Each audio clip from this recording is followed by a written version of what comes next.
Nandito na naman tayo at isang family favorite dish ang lulutuin natin ngayon for today. At sobrang dali lang itong gawin. Ang gagawin natin ngayon ay pork afritada.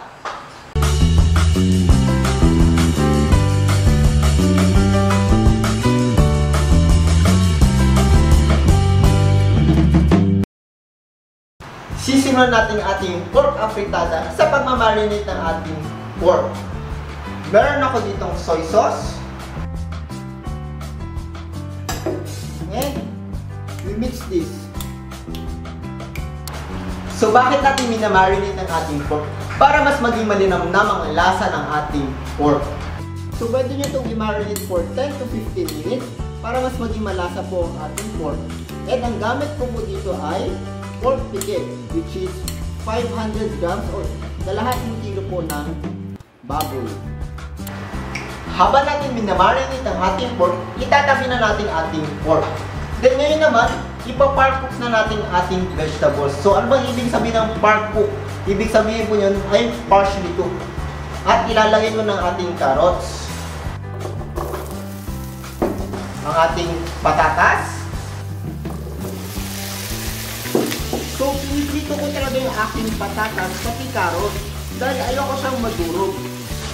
Dahil sometimes, pag nagluluto po tayo ng ating sauce at nadudurog po yung ating carrots pati patatas, nagiging mushy po yung ating sauce.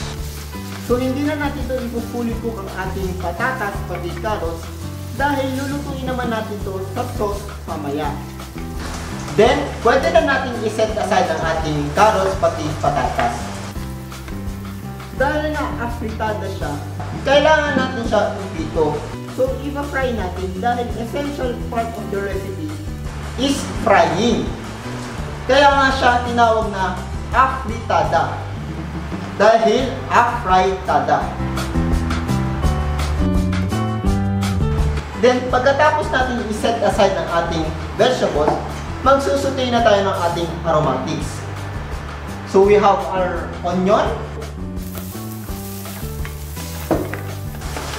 garlic, aromatics, and haluin po natin ito hanggang lumabas po yung flavor po ng ating aromatics. While sauteing our aromatics, we will add now our pork. So ilalagay na natin ating marinated pork.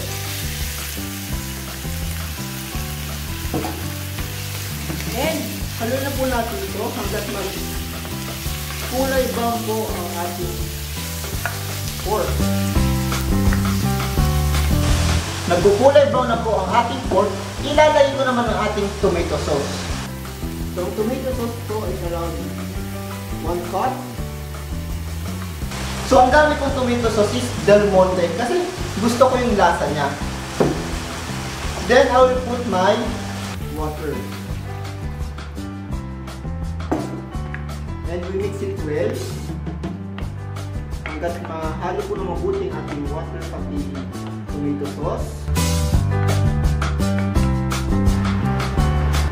Then, isi-simmer natin to for 40 minutes hanggat lumambot po ang ating baboy. After 40 minutes, malambot na po ang ating baboy. At ngayon naman ilalagay na natin ating carrots pati patatas na niluto na natin. Then, isisiso na natin siya with patis or fish sauce. Then, our bay leaves and our pepper. So, halo na po natin ito mabuti hanggang mag-season po ang ating pork afritada.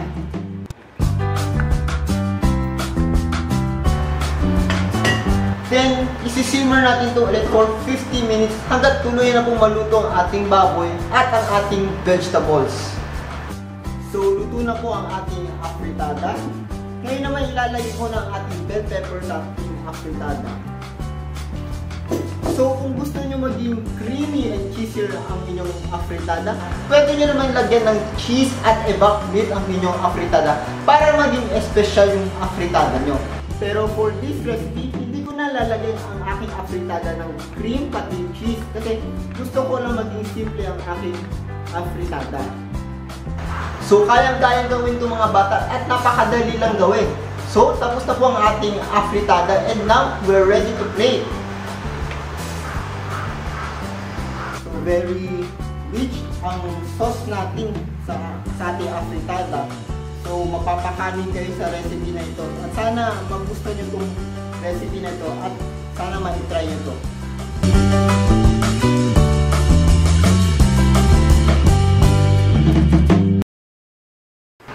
So, ito na ang ating pork afritada, lutong Pinoy!